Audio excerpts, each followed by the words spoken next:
Good afternoon, everybody. This is Nellie, otherwise known as Prairie Muffins, and I'm going to be showing you how to make alcohol extracts or tinctures, which is a great substitute for say if you're someone like me who has a lot of issues maintaining a good mood, and so I take a lot of herbs like rhodiola in the morning, which is an adaptogen, and it helps me adapt better to stress and to keep my energy levels, a little more smoother, so I'm not either getting too high or too down. And then also, I've had problems in the past with falling asleep, so I take valerian root in the evening to help me sleep.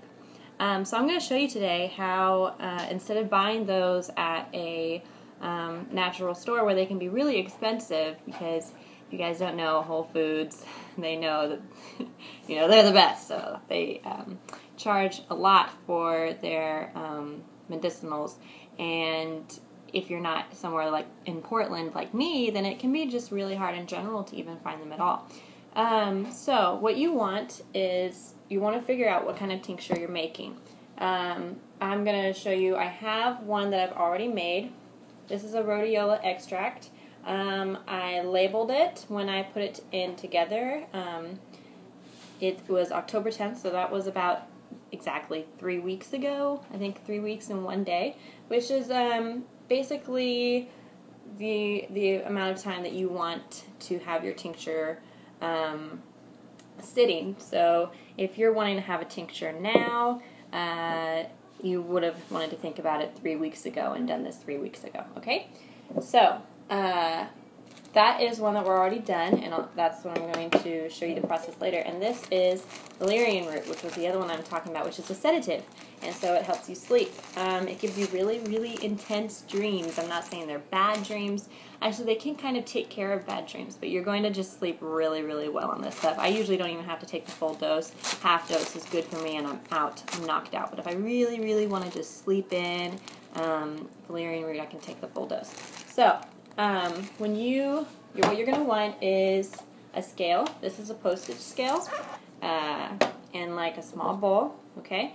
And what we're going to do is we're going to measure out, hold on, let's turn the scale on. You want to tare it, which is when say if I were to take this off, it's going to go into the negatives. So if I put it back on, I want it to say 0 so that it doesn't count the weight of my bowl.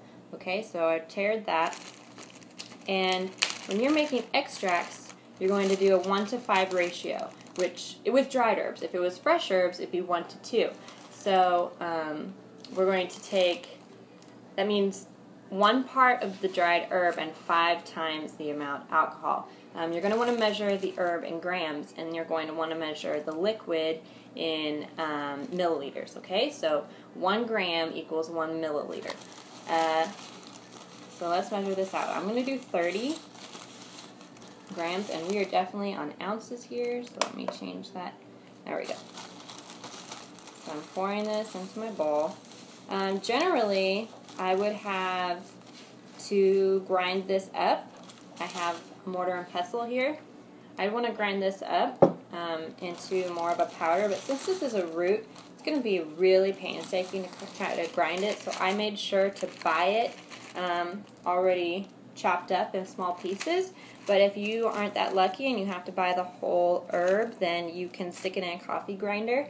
That'll be a lot easier. If it was just like dried leaves or something, the mortar and pestle wouldn't be a problem, but it can just be really painstaking to try to do it a bark with mortar and pestle. So I have done 30 grams of the dried valerian root. What I have here is a really old jar. This used to be a peanut butter jar, so it is obviously fairly new, which is why it has a lot of residue on it. I haven't scratched it off. It's still clean though. I washed it last night.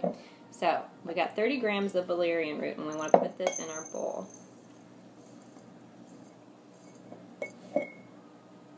Okay. Now next, we're going to want to measure out the vodka. Okay.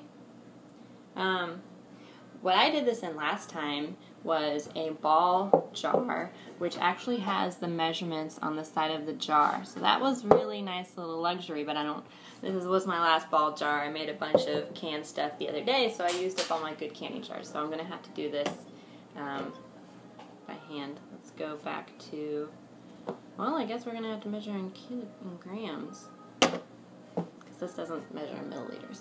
But if you had like a measuring cup or something that shows the milliliters on it, you can do that too instead of just using the scale. So let's tear this out again. What I have here is a big fat bottle of vodka, and you're going to want 80 proof alcohol, okay?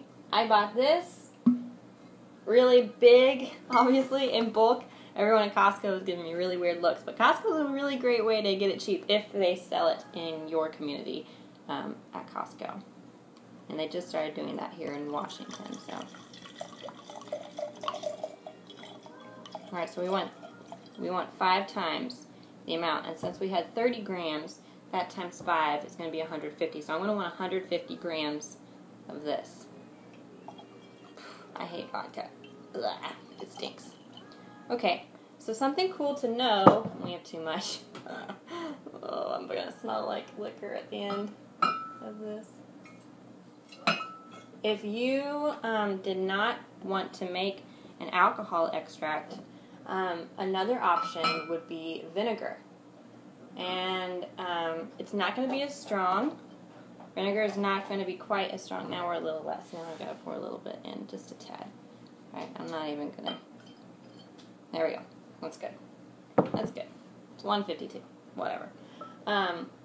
Vinegar has a lot of nutritional value, and actually, before, they would make alcohol, they would use vinegar to ferment a lot of things. So, you could use white distilled vinegar, but I'd actually recommend using raw apple cider vinegar. Bragg's has an organic raw apple cider vinegar, so good for you.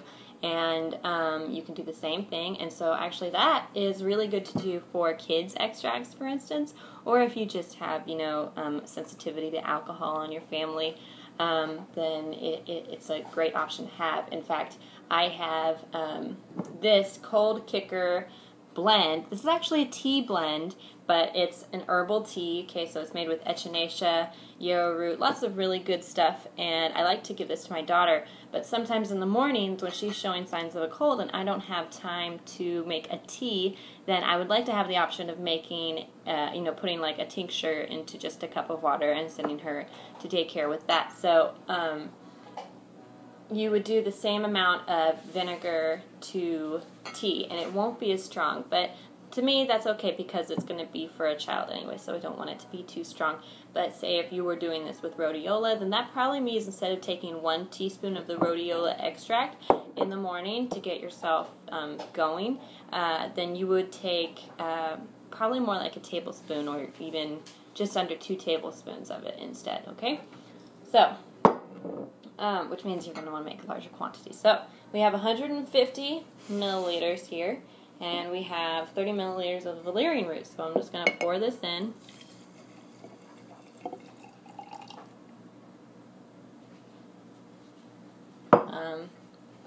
You can pretend that you're doing a little magic here, because I kind of feel like a witch with my cauldron. And then, uh-oh, I don't know if I have a cap. Hold on.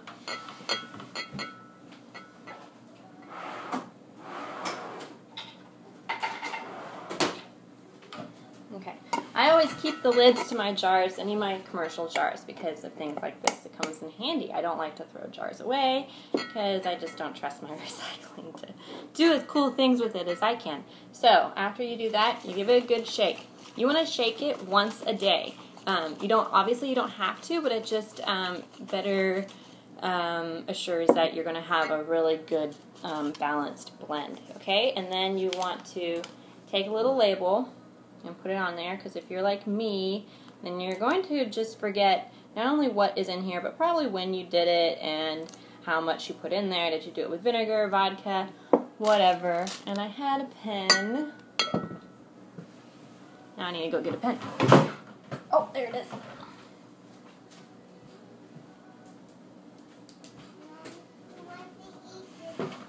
He wants to eat your puzzles? Oh. Talking to my daughter. Okay, so I'm going to put valerian on here. with vodka. Remember, you want just alcohol that's over 80 proof. So actually, the stronger alcohol you have, the better of a tincture it is. But that's the only reason that alcohol ought to be in your house. Otherwise, I do not recommend drinking this stuff unless you are a Russian, because it's just, I don't think it's good for any soul. Okay, so valerian vodka, 1 to 5. You want to put the ratio on there because say if you used a fresh herb, or if you just wanted to be really, really intense tincture, then you just want to put the ratio on there, just, to keep up with yourself. And then you want to put the date on there. So today is November 2nd, 2012. Okay? So give it another good shake, and then you want to put this in a dark, dark cabinet and keep it there for 3 weeks. Actually, you can take it out in 1 week if you want. You can leave it in there for 6, but so the average time is 3 weeks because you're probably going to get impatient. You're really going to want to use this tincture. So this is my valerian root tincture, okay? And like I said, this is a good sedative.